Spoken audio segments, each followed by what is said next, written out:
আমরা অনেকে আলহামদুলিল্লাহ বলতেও তার পূর্ণতা বোধ করি। আপনি যদি আলহামদুলিল্লাহ বলেন তাহলে আপনার নিয়ামতের কৃতজ্ঞতা জ্ঞাপন হবে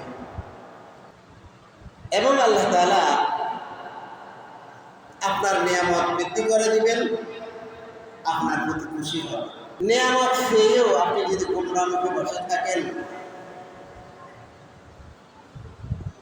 তাহলে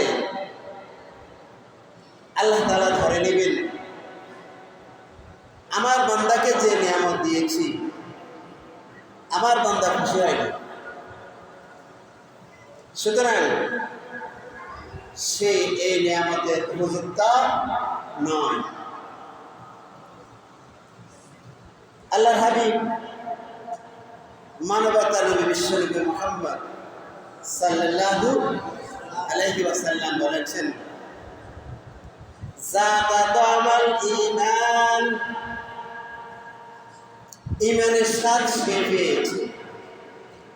মান রাদিয়া বিল্লাহি রাব্বান, যে আল্লাহকে রব হিসাবে পেয়ে খুশি সন্তুষ্ট।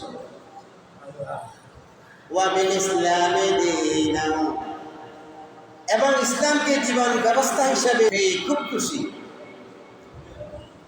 ওয়া বি মুহাম্মাদিন সাল্লাল্লাহু আলাইহি ওয়াসাল্লাম নবিয়্যান ওয়া রাসূলা, এবং মুহাম্মদ সাল্লাল্লাহু আলাইহি ওয়াসাল্লামকে নবী পেয়ে খুশি হয়েছে। সেই প্রকৃত ঈমানের স্বাদ আস্বাদন করতে পেরেছি। আমরা কি আমাদের আল্লাহকে আমাদের রব পেয়ে খুশি নই? আমরা কি ইসলামকে জীবন ব্যবস্থা হিসেবে পেয়ে খুশি নই? আমরা কি মুহাম্মদ সাল্লাল্লাহু আলাইহি ওয়াসাল্লামের উম্মত হতে পেরে খুশি নই? আল্লাহ তুমি সাক্ষী থাকো, আমরা তোমাকে রব হিসেবে পেয়ে খুশি, দ্বীন ইসলামকে জীবন ব্যবস্থা হিসেবে পেয়ে খুশি, তোমার নবী বিশ্বনবী মুহাম্মদুর রাসূলুল্লাহ সাল্লাল্লাহু আলাইহি ওয়াসাল্লামের উম্মত হতে পেরে আমরা আলহামদুলিল্লাহ। আমরা যা বলি একদম একাকিত্বে সমষ্টিগতভাবে সব কিছু যদি রেকর্ড হয়, আমার আপনার জন্ম থেকে মৃত্যু পর্যন্ত কোনো একটি কথা, কোনো একটি মুহূর্ত রেকর্ডের বাহিরে নেই।